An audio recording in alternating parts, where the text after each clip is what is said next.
Alhamdulillah pada siang hari ini kita dapat berkumpul di sini untuk mengadakan acara mengenang 100 hari Mbak Yovita dan Komisi Buku Pembela pada daerah.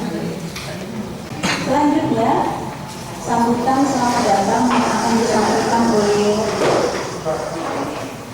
Ketua Komunitas Jaga Sastra Milenia, yaitu Bang Diri Satria. Kepada beliau dipersilakan.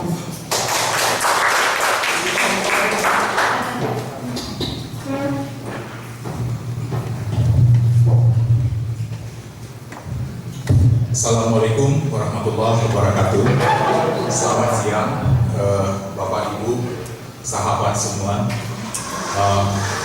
Selamat datang kami ucapkan kepada keluarga besar sahabat kami almarhumah Yovita Sukoco.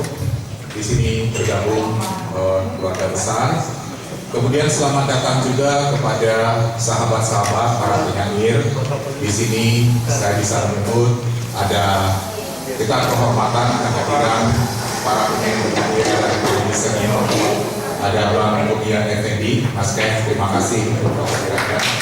Kemudian Bang Tata Daniel, Bang terima kasih atas kehadirannya. Bang Tata Daniel kenal. Kalau ada foto yang kita di sana save aduh itu foto Bang Tata Daniel. Terima kasih sudah hadir Bang. Kemudian Bang Nana, terima kasih juga sudah hadir. Di sini ada kawan-kawan semuanya, Amin, Mas Wahyu. Oh, saya lihat baru datang. Itu Mbak Fani ya? Iya. Mbak Fani. Ya. Betul ya Mbak Fani ya? Oke, Mbak Fani Jonathan. Nanti Mbak Fani juga bisa cerita banyak gitu ya. Bagaimana Yovita pada acara Food Writers and Readers Festival. Kemudian para sahabat, teman-teman, anggota komunitas Jaga Sastra Milenia, kemudian juga teman-teman kami, sahabat-sahabat kami, saudara-saudara saya dari Devis Santa Matahari, sahabat-sahabat saya dari komunitas Ruang Puisi Kita dan dari komunitas yang lain, Mas Wahyu dari Sastra Semesta, dan selamat datang di acara ini. Para sahabat semua dan para keluarga besar Yovita yang saya hormati, sudah lebih kira-kira 100 hari Yovita berpulang, dan itu Yovita meninggalkan banyak kenangan buat para sahabat-sahabat, terutama para penyair, para penulis, para sastrawan, dan tidak hanya itu, juga para sahabat-sahabat lainnya. Pada buku ini terkumpul, saya hitung kurang lebih 220-an berapa persisnya. Itu adalah puisi dan catatan kenangan dari berbagai sahabat tentang Yovita. Banyak puisi yang ada di sini menunjukkan memang Yovita memiliki pergaulan sahabat yang banyak di dunia sastra. Kemudian ada juga catatan kenangan dari banyak sahabat.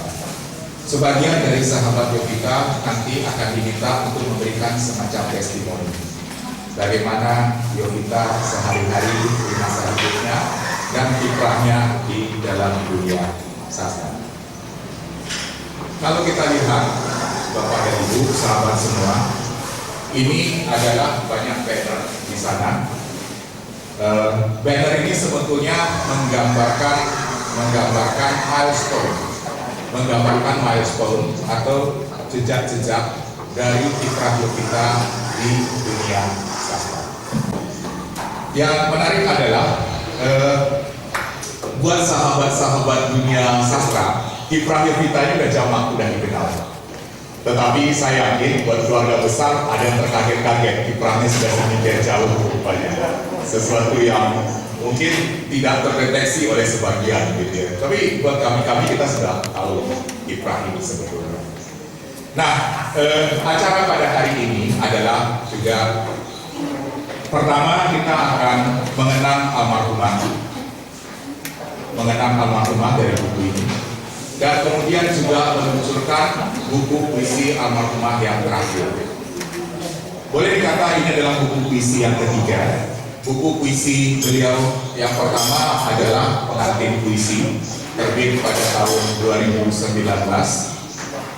Pengantin puisi diluncurkan di Pusat Dokumentasi Sastra Ali Yasin di Tim.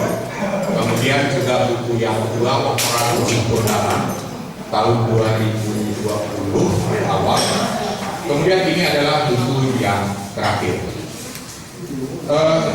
Para sahabat semua, pihak keluarga semua, kita mengetahui Yovita kesehatannya sudah mulai menurun dan sakit sejak bulan Februari 2020. Jadi sejak Februari 2020, ternyata yang menarik adalah semangat menulis, semangat berkarya tidak hilang.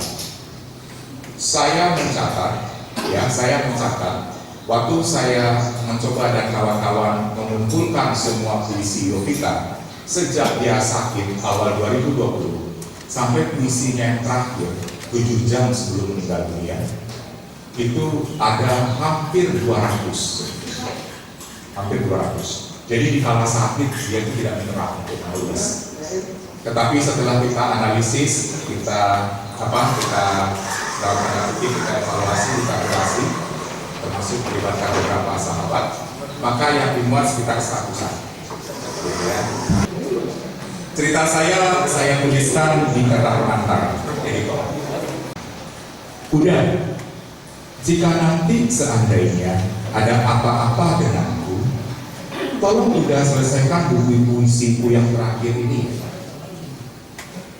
Tiba-tiba Yovita menyampaikan sesuatu yang sangat mengagetkan. Saat itu pertengahan bulan Januari 2021.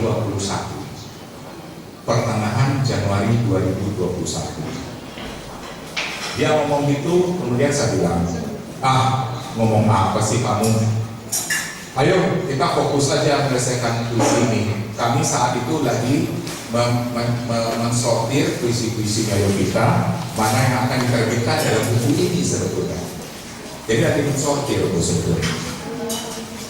Karena waktu itu sudah saatnya dia menerbitkan buku puisi yang ketiga. Tapi Yovita tuh mengatakan pada pertengahan Januari itu pada saya, tapi udah harus janji akan menyelesaikan buku ini sampai terbit nanti ya. Ya saya jawab aja, dia janji pokoknya bukumu akan terbit. Nanti kawan-kawan jagat sastra milenial akan membackup, mendukung semua. Waktu itu saya sampaikan nanti diterbitkannya di tempat Bang Sofyan Said saja, gitu ya. Pada tema doa ini ada 2 puisi yang sangat dahsyat. Yang pertama adalah puisi yang ditulis Yovita 7 jam sebelum meninggal dunia. Dan buku itu dan puisi itu kita taruh di bagian depan. Ya, puisi itu kita taruh di bagian depan sini. Kemudian puisi yang kedua adalah tentang dialog perempuan dengan kursi rodanya. Itu menurut para pengamat puisi, teman-teman para pengamat, itu sangat dahsyat. Saya mengucapkan terima kasih kepada 3 orang yang betul-betul pontang-panting untuk mengumpulkan ini, mulai dari pengumuman, proses editing, sampai finishing, sampai akhirnya siap terbit.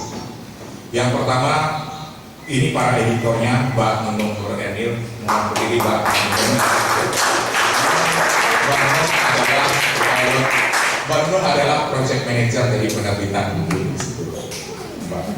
Jadi Mbak Nunung itu, sudah berapa kali rapat Zoom dari Bali segala macam. Ya, makasih banyak Mbak Nunung. Yang kedua, editornya adalah Mbak Emi Sri. Mana Mbak Emi? Editor sendiri, bukan sendiri.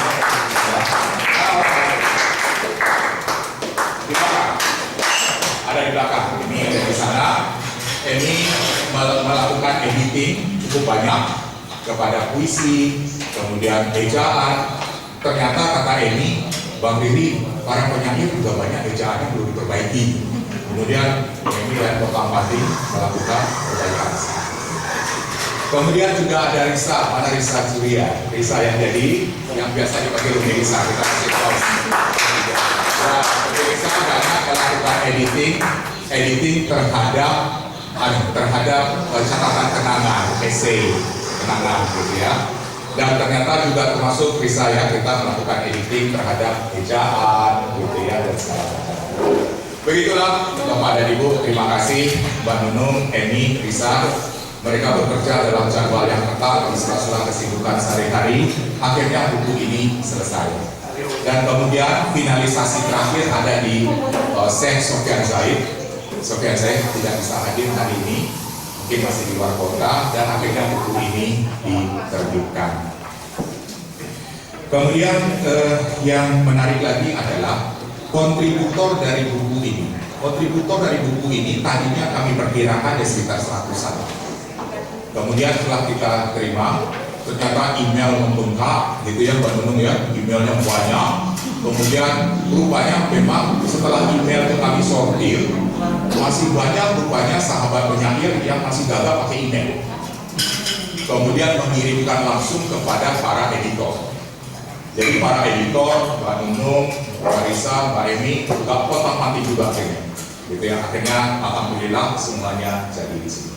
Dan buku ini akhirnya diterbitkan. Terima kasih sekali lagi buat para kontributor, gitu ya, atas sumbangan puisi dan tulisannya. Kemudian yang lain juga terima kasih di sini banyak mewakili, ada banyak sahabat di sini mewakili kontributor, gitu ya, semua ada di sini. Terima kasih banyak. Kemudian kepada Sanggar Devi Sanggar Matahari, terima kasih banyak. Juga nanti akan menampilkan beberapa puisi Yovita yang diubah dalam bentuk musikalisasi puisi. Terima kasih juga pihak keluarga besar, terutama Mas Agus. Kalau nggak ada Mas Agus, hari ini tidak ada Zoom. Maka Mas Agus, adiknya Yovita, juga menyiapkan Zoom dan acara kita bisa dinikmati juga. Terima kasih kawan-kawan yang menyimak dari jauh. Saya tidak bisa lihat dari sini, tapi saya akan menyapa Pak Mustari Irawan ada di situ. Kemudian Bang Edi Pramduane ada di situ, kalau tidak salah tadi. Kemudian ada Iin Sultan Indra Muda dari Bukit Tinggi. Terima kasih sudah online. Sahabat Yovita juga dari Bukit Tinggi. Ada Siti Salma, sahabat Yovita dari Pekanbaru di sana. Ada siapa lagi di sana, Romi? Saya lihat ya. Pak Eka Budianta, terima kasih banyak Pak Eka Budianta sudah hadir di sini. Pak Mustari Irawan sudah, gitu ya. Terima kasih untuk hadir semua di sini. Saya tidak bisa lihat layar Zoom masalahnya dari sini, tapi ucapan terima kasih untuk semuanya yang sudah hadir. Oh, Kak Devi online dari Takengon. Turnamen ini. Hah? Oh, ada Mas KJ juga. Oke, terima kasih banyak semuanya sudah hadir di sini. Saya tidak akan panjang-panjang selain mengucapkan terima kasih dan perjalanan kepenyairan Yovita terekam di berbagai milestone yang ada di sini. Kemudian sekali lagi para sahabat jagat sastra milenial, terima kasih atas kerja kerasnya menyiapkan acara ini. Ketua panitia lagi-lagi untuk acara malam hari siang ini adalah Bang Nunung Nur Eliem. Saya terima kasih Devi, sekarang lagi di Aceh. Seharusnya Devi adalah stage manager untuk seksi acara hari ini, tetapi Devi sedang berduka. Saya mohonkan para hadirin semuanya segenap nanti mengaturkan doa juga bahwa mertuanya Devi baru berpulang di Takengon, Aceh. Jadi kemarin Devi langsung terbang ke Aceh, harusnya Devi jadi MC hari ini di acara kita di sini. Dan Devi sudah menyiapkan ini semua. Terima kasih banyak untuk Devi. Begitulah sambutan singkat dari saya. Terima kasih sekali lagi, kita mengenang Yovita, kita mengenang kiprah kepenyairannya, dan mudah-mudahan menginspirasi teman-teman yang lebih muda yang banyak dikenal Yovita. Terima kasih Bapak Ibu semua, sahabat semua. Assalamualaikum warahmatullahi wabarakatuh.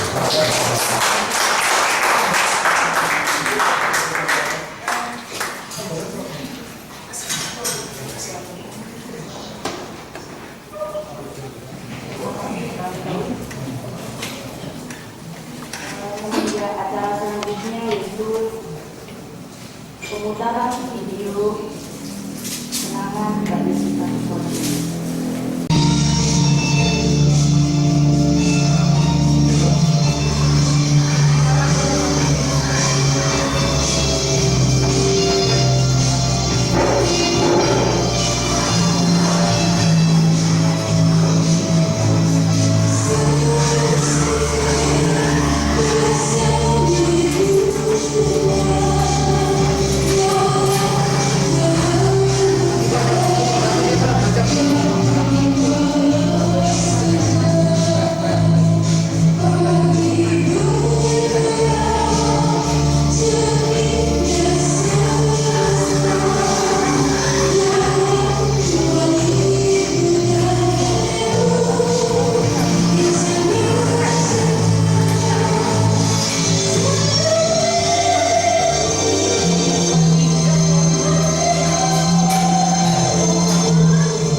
barusan kita saksikan video pemutaran tentang Mbak Yovita. Rasanya sedikit terhenyak ya, ada haru, saya menahan tangis.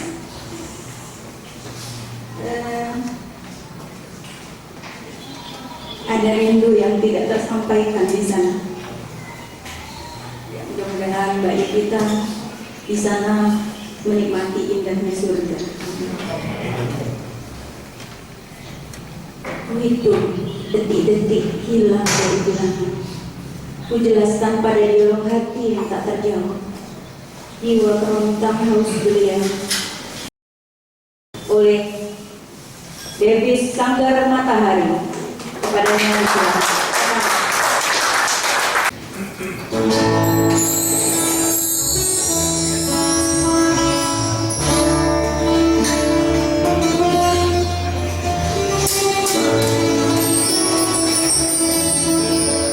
Yovita Sukojo,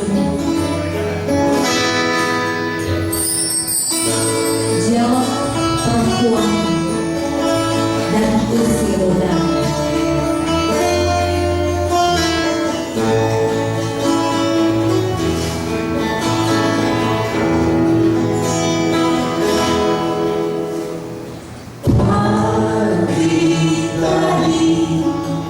Kita berjalan lagi menemui matahari.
Februari 2021 pukul 8.10, sekitar 7 jam sebelum Yovita meninggal pada tanggal 16 Februari 2021 pukul 3.30 dini hari.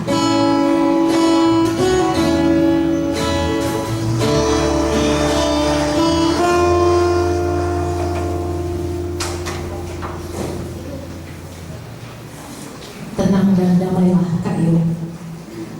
Assalamualaikum warahmatullahi wabarakatuh. Tibalah penyerahan buku, sampailah pada bait terakhir yang akan dipimpin oleh Bang Riri Satria. Kepadanya disilakan. Bapak Ibu, sahabat semua, kita akan melakukan acara penyerahan buku secara resmi kepada pihak keluarga besar Yovita. Jadi ada di belakang ada Mas Agus, kemudian ada Mas Moko, Mbak Tuti, sama dari Mas Tio. Silakan.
Testimoni dari sahabat Mbak Yovita Sukoco. Yang pertama saya minta Mas Kurnia Efredi atau Mas Kev. Ya, sore, saya mengenal Yovita itu ya seperti layaknya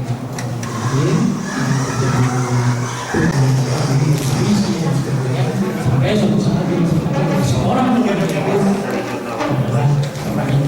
saya ya kira-kira itu yang kemudian saya simpan juga saya sebagai orang amanat untuk tidak membuka rahasia tentang orang yang tapi hanya sedang menjadi tulisan karena salah saya kira perlu budaya sudah dimaklumi saya sampaikan mungkin ada demikian. Terima kasih kepada teman-teman yang ikut. Paling tidak saya menjadi saksi Yovita berkarya. Terima kasih semua.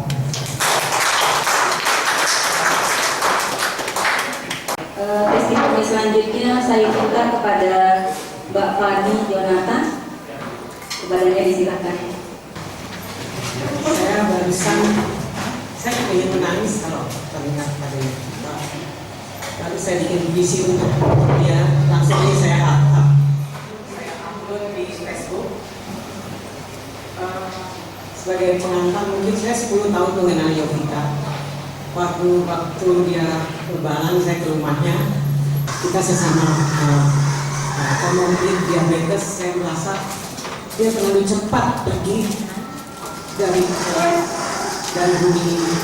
Dan kalau mengenal Yovita, saya ingin menangis untuk dia. Saya akan bacakan puisi untuk Yovita saja. Yovita, aku tahu kau melihatku dari sana. Sakit hanya sekedar rasa. Tatkala kau tiada, ku puisi telah menautkan segalanya. Kita melenggang dalam aroma, diksi, majas, dan metafora. Hingga saat ini, aku masih terkenang akanmu, merajut tawa dalam kelindan larik demi larik, indah penuh makna. Aku menangis dalam sunyi, bayangmu seakan berkata, Kak Fani, aku baik-baik saja. Ya, aku baik-baik saja. Hidup bersisian dengan maut itu alami. Tak ada tangis tanpa air mata, sebab degup melaut nafas yang terhembus. Kau di sana, aku di sini. Mari kita bersuka dalam tawa. Yo, semua kisah tak menghapus waktu. Aku selalu ada untukmu. Terima kasih. Puisi ini baru saja saya bikin. Yovita, salamku untukmu. Kita panggilkan Bang Haris Priyadi Bang untuk membacakan puisi.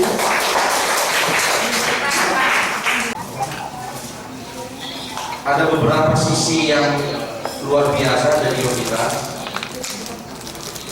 Dia menuliskan banyak sekali puisi. Fakta yang ingin aku sampaikan adalah bahwa ternyata di bagian akhir dari sampailah pada bait terakhir, Yovita banyak menulis sajak-sajak untuk orang-orang yang telah berpulang. Ini satu bukti bahwa Yovita memang seorang yang humanis. Ini satu fakta. Dan fakta yang lain adalah bahwa ternyata Yovita juga cukup keras menyuarakan bait-bait sajaknya terhadap keadaan sosial politik yang terjadi. Sebuah puisi yang berjudul Tanpa Judul.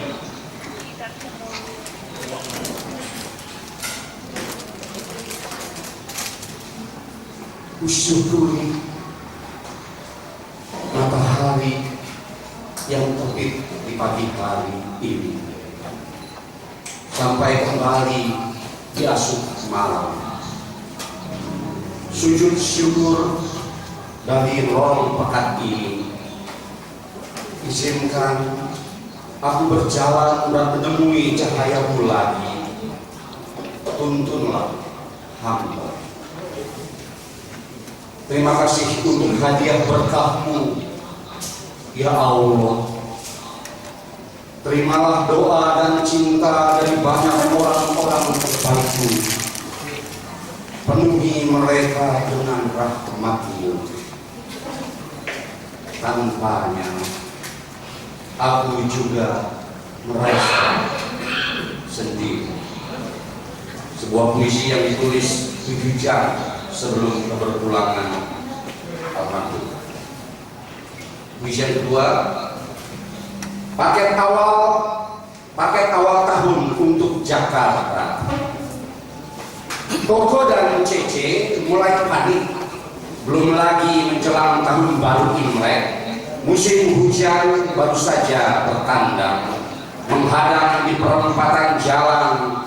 Air menderas tak sempat ucapkan salam. Porak-poranda diterjang paket kiriman. Siapakah yang tak siap pada persuaan setelah lama hidup dalam kekeringan? Lapor, luapan sungai tak terbendung lagi, Tuan.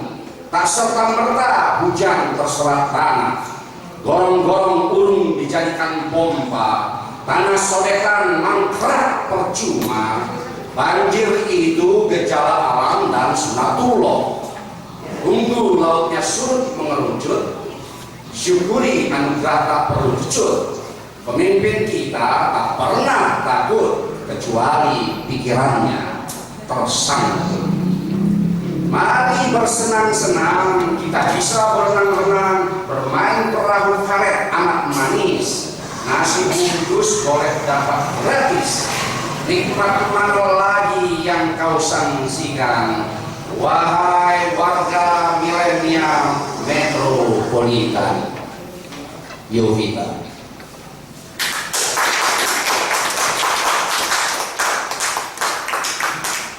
kembali saya panggilkan sahabat Mbak Yovita untuk memberikan testimoni. Kali ini saya akan memanggil Bang Tatan Dani.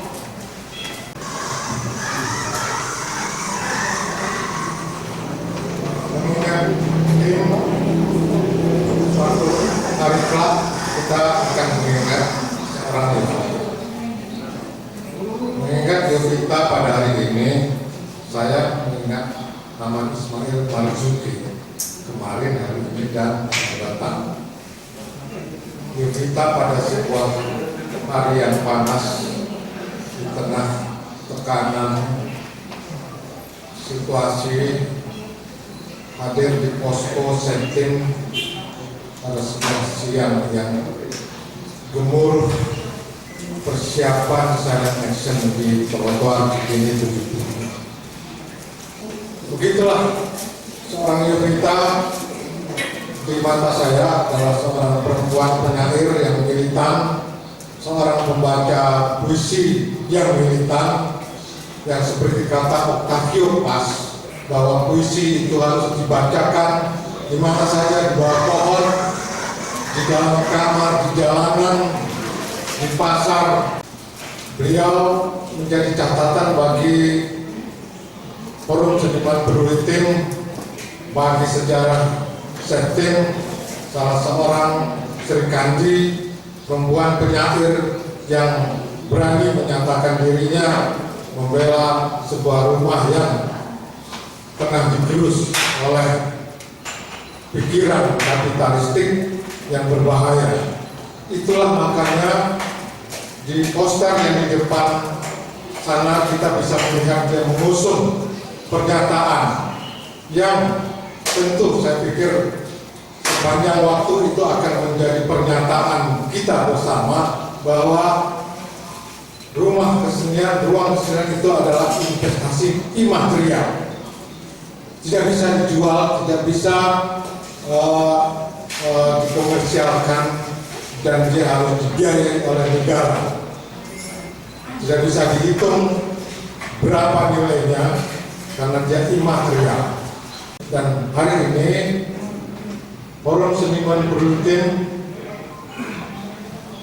mencatat dalam 1 tahun perjuangan gerakan meluruskan pikiran tentang keberadaan Taman Ismail Marzuki itu, ada 11 orang yang telah berpulang menghadap Yang Maha Seniman. Kita ingat ada Pak Ayat Musidi, ada Mas Radar Pacadana, kemarin ada seorang pembaca puisi Bulton TV, dan terakhir seorang perupa Jai Briones Tegala, dan diantaranya adalah seorang ibu. Dan itu akan tercatat di dalam kita tentang tim. Saya kira sepanjang sejarah tim sejak dibangun oleh Bang Ali Sadikin sampai hari ini, ada banyak perjuangan penegakan yang dilakukan oleh seluruh seniman, dan salah seorang adalah Yovita. Demikian kesaksian saya. Terima kasih.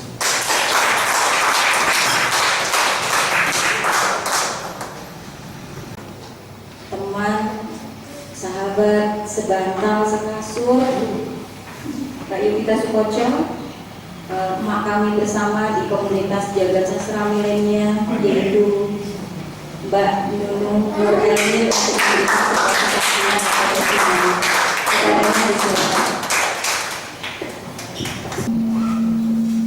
Awal pertama saya kenal dengan Yovita dulu adalah ketika ada di Facebook, ada saling menyapa. Entah bagaimana saya menjadi akrab dengan Yovita, saya juga nggak tahu kapan, tetapi tiba-tiba saja saya dengan Jovita itu suka curhatan di inbox. Padahal saya tinggal di Bali, Jovita di Jakarta, dan kami dulu pernah bertemu di Taman Ismail Marzuki. Dan awal pertama saya bertemu dengan Jovita itu kebetulan di Taman Ismail Marzuki, aku juga sama-sama. Dari situ kami mulai akrab. Keakraban kami mungkin teman-teman sudah tahu seperti apa. Tapi belakangan terakhir itu Jovita itu dengan saya mempunyai sifat yang sama. Jovita bilang Cin, dia kalau manggil sama aku Cin atau Nyai, sama-samanya orang yang memanggil Nyai itu hanya Jovita. Tapi kalau dia lagi berdua sama saya, ngomongnya Cin. Lalu dia bilang, Cin jangan kurang dulu ya temenin gua. Tapi saya bahagia mengenal dia. Bagi saya Jovita adalah orang yang sangat baik. Sangat baik, orangnya pemurah, sangat pemurah. Dia orangnya suka membantu orang. Hari-hari terakhir saya bersama Jovita saya bahagia. Dalam kurun 50 hari saya di Jakarta. Baik, saya akan bacakan puisi ya. Untuk Jovita ini puisi terakhir yang dia minta untuk, yang dia paksa untuk saya menulis puisi khusus buat dia. Cin, tak dapat lagi kita menolak dan mendorong waktu seperti puisi yang kutulis. Rindu adalah setetes madu di antara kepingan cinta yang ada dalam ranting-ranting kehidupan.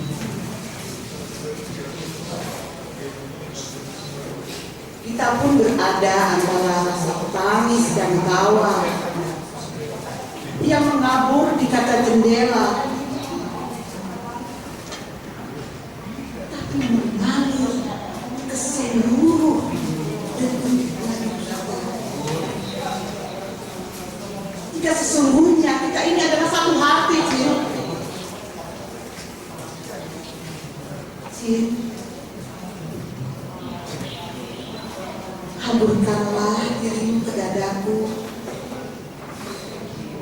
Kita satukan seluruh keraguan, melihat semua peristiwa dengan mata terbuka. Ikhlas. Terima kasih.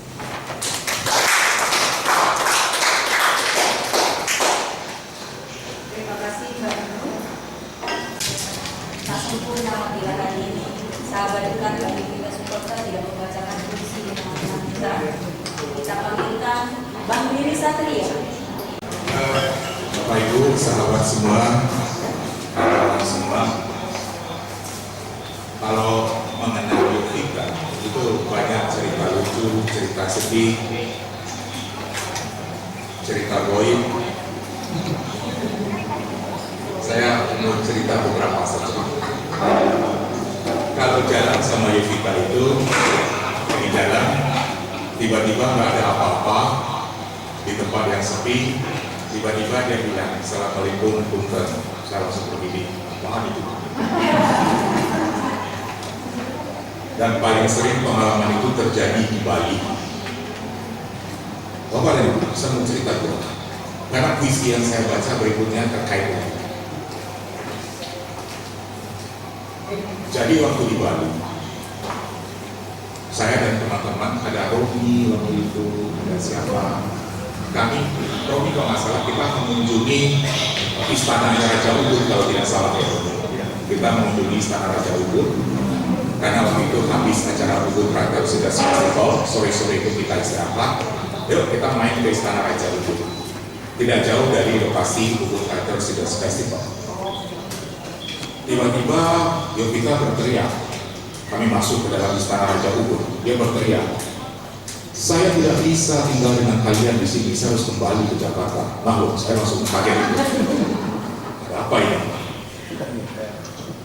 Kemudian akhirnya saya tarik Yovita keluar dari Istana Raja Ubud, nyebrang jalan. Saya telepon supir waktu itu, supir lagi sana Romi waktu itu, si Putu ya Romi ya. Kemudian langsung datang. Rupanya Yovita melihat, apa yang terjadi? Rupanya di Istana Raja Ubud itu ada kera besar, dan itu mengajak Yovita tinggal di situ. Dan Yovita mengatakan dia tidak bisa tinggal di situ, dia harus balik ke Jakarta. Kemudian saya tarik, aku langsung kita pulang. Romi juga begitu. Kemudian driver kami rupanya juga mengenal hal seperti itu di Bali, mengatakan, Pak Riri, untuk Bapak tarik cepat Ibu Yovita ini. Kenapa? Kalau sudah sempat itu menyatu dengan dia, Pak Riri, kita harus mengadakan upacara di Bali untuk mengembalikan Bu Yovita.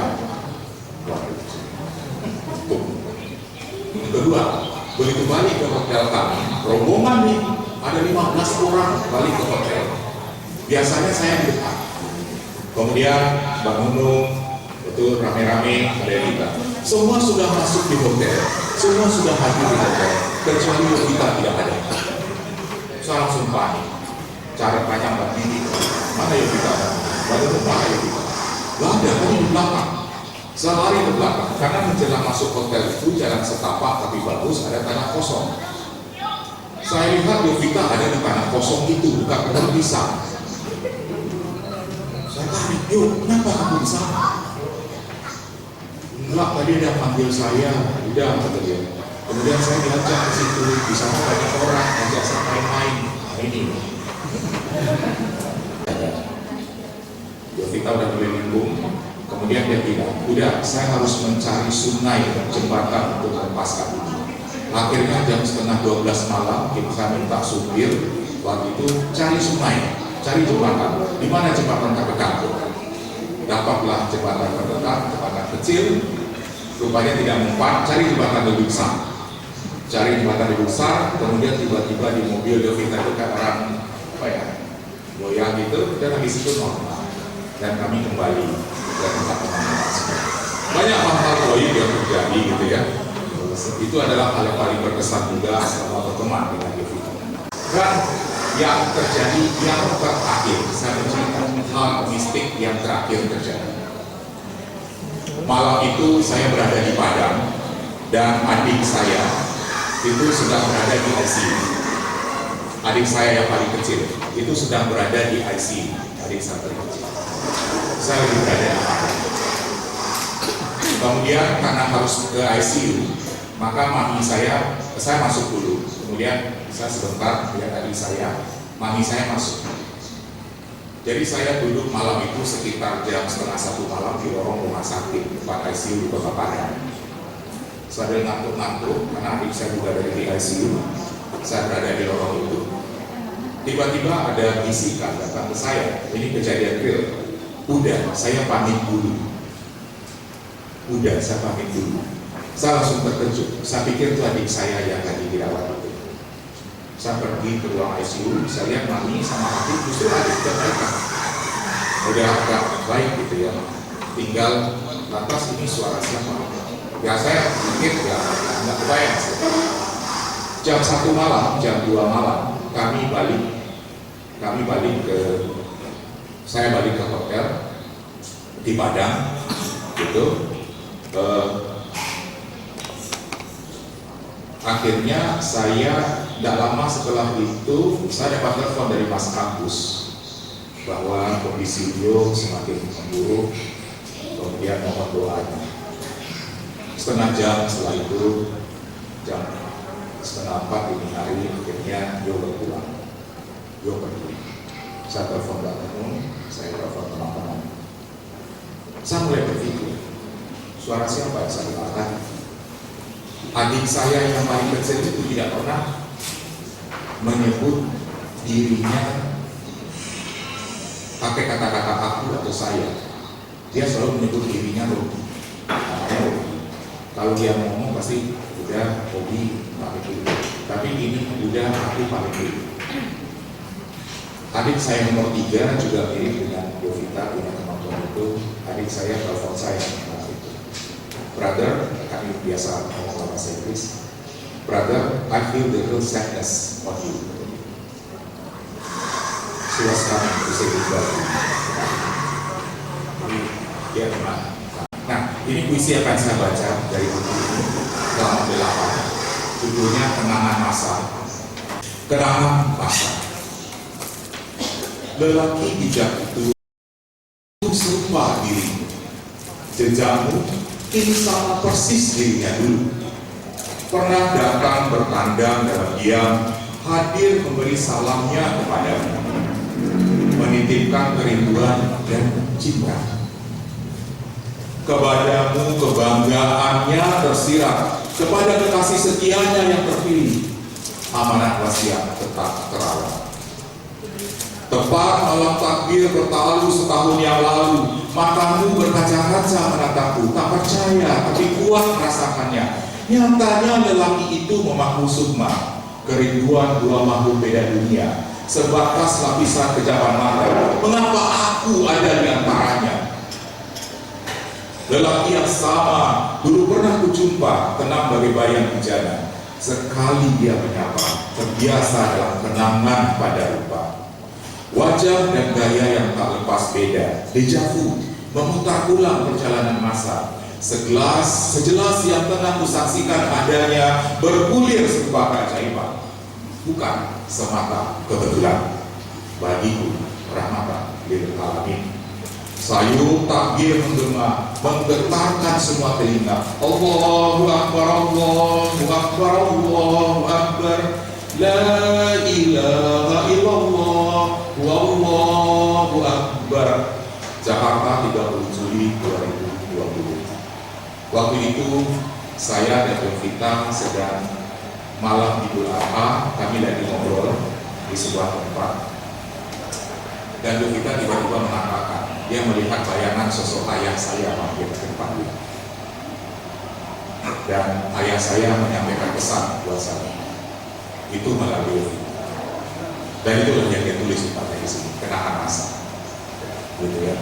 Mengapa saya tahu itu? Saya baru ingat. Karena waktu itu malam itu Yovita ngomong dalam bahasa Inggris ke saya, sesuatu yang tidak pernah dia lakukan. Karena yang ngomong bahasa Inggris ke saya itu adalah ayah saya biasanya. Dan kalimat ayah saya yang paling saya kenal adalah "That's my boy." Biasanya kalau papa dulu saat kecil berprestasi juara kelas atau apa juara apa, dia selalu ngomong tidak saya, "That's my boy." Tiba-tiba Yovita ngomong ke saya, dia titip pesan, "That's my boy." Jadi itulah yang terasa dari sini. Terima kasih. Assalamualaikum.